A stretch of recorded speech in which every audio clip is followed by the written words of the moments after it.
From the Church Pension Group, this is Choose Well. Hello and welcome to Choose Well, a new podcast on well-being from the Church Pension Group.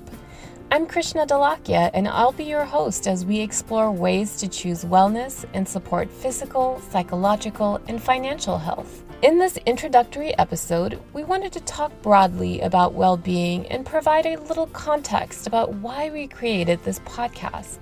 Joining me now is Munirah Jones. Munirah is part of the CPG team working behind the scenes. She's recording the shows, editing the audio, and handling the production magic.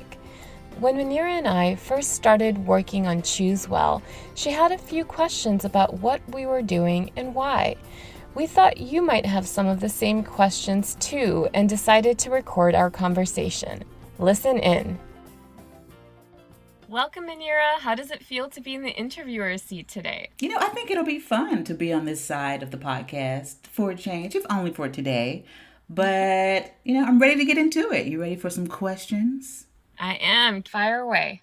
So there's a lot of talk about wellness and well-being, particularly now with everything that's happening. But what does well-being mean to you? This is a great question, and it's a question that I hear all the time, especially at our Planning for Wellness conferences that we lead for the clergy and the lay employees of the Episcopal Church. We ask this question, what does well-being mean to you, to set the stage and introduce the concept of well-being. And I'll share some things that I commonly hear from our participants. I hear words like balance, health, longevity, spirituality, and living an inspired life. And for me personally, well-being means that I have a sense of control and order in certain areas of my life, and that when these areas are in balance, they make me feel well. And so I'm curious, what does it mean to you, Munirah? For me, I think it all truly comes down to just a sense of feeling rooted and anchored in optimism and grace. So no matter where I am physically, mentally, financially, when I have a sense of well-being, I'm not acutely aware of suffering and excess. It's not the absence of suffering or excess in my life, because that's going to happen.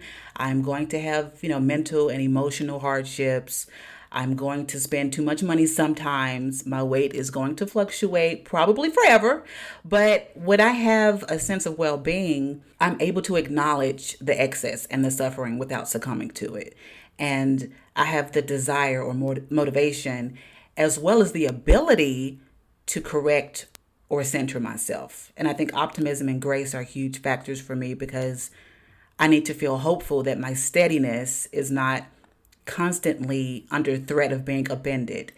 And I have to always give myself the grace to get to a place of correcting and centering. So I think that's the essence of it for me. However, if either of us were to do a web search, right now of the word well-being, some of the definitions say it's a state of being comfortable, healthy, and happy. And I find this definition a little confusing and just overall a bit too broad. There's a real lack of nuance there. So can you speak to this? Yeah, definitely. And I really love your definition of well-being. And to me, it sounds like you realize that it's not just one thing, it's like multifactorial. Like there are a bunch of things that kind of affect your state of well-being. Yes, exactly. Mm-hmm. And so, yeah, it's common to associate well-being with health and balance, but really it's so much more expansive than that. When I started in the health and wellness field as a registered dietitian and a diabetes educator 13 years ago, I too believed that well-being was just related to health and was associated with words like balance. But as I gained experience working with people and helping them improve their lifestyle habits and their nutrition, I realized that, there were so many other factors that were affecting them and leaving them feeling off balance and affecting their progress with achieving the kind of health and lifestyle and stress management that they wanted. Mm-hmm. Yeah, so I also saw this even more when I started teaching yoga and mindfulness. And when I stepped into the role of as the senior health education specialist in the education and wellness department at CPG, I started researching the concept of well-being more. I found research currently being done by Harvard and Aetna that is examining the determinants of well-being and what affects our sense of well-being. So I realized, just like you said, that there are so many determinants and factors that affect our well-being. And this study particularly shows that. And so they study 6 determinants of well-being, and they break them down into physical health, emotional health, social connectedness, financial well-being, having a sense of purpose, and character strengths, which basically means how I perceive others perceive me.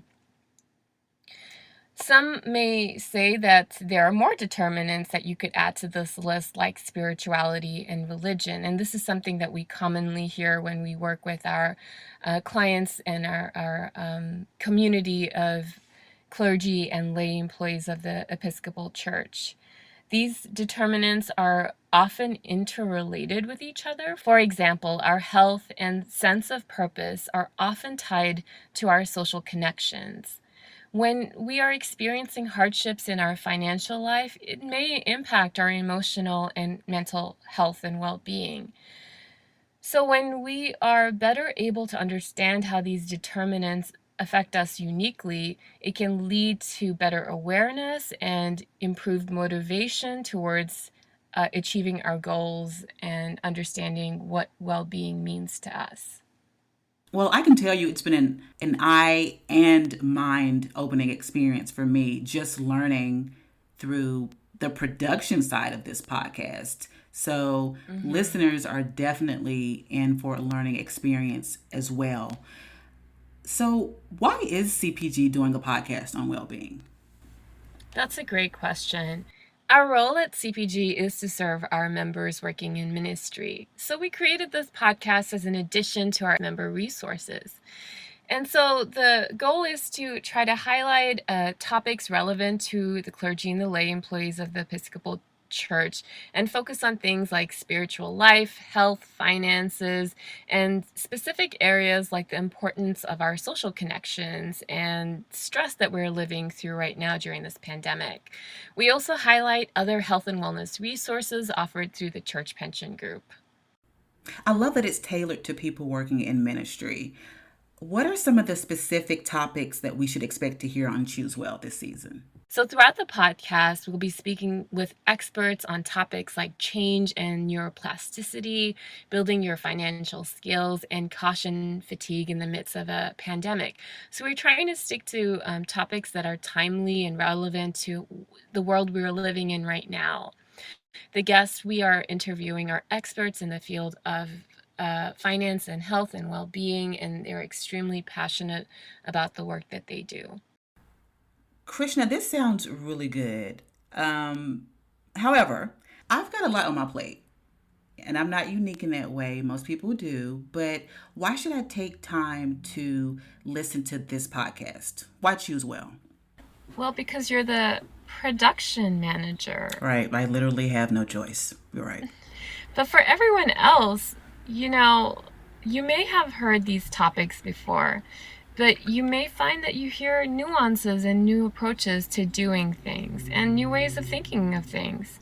And most importantly, we all need reminders. Even with good intentions, hearing tips, suggestions, and reminders may help us meet our goals. And thank you for that reminder. And I can tell you just through editing the podcast that I have personally come away with some fresh perspectives and some new ways of approaching things. So I hope that others will receive it just the way that I have. And I'm going to listen to this podcast with my new listener ears and not my production lead ears because, it's just that good. Well, Munirah, thank you for all the work that you're doing behind the scenes and for interviewing me today. And thanks to everyone that listened in. Be sure to check out our next episode focusing on change and neuroplasticity. Theme music for our podcast is by Fran McKendry. This material is not a substitute for professional medical advice or treatment. CPG does not provide any healthcare services and therefore cannot guarantee any results or outcomes. Always seek the advice of a healthcare professional with any questions about your personal healthcare, including diet and exercise. You've been listening to Choose Well from the Church Pension Group.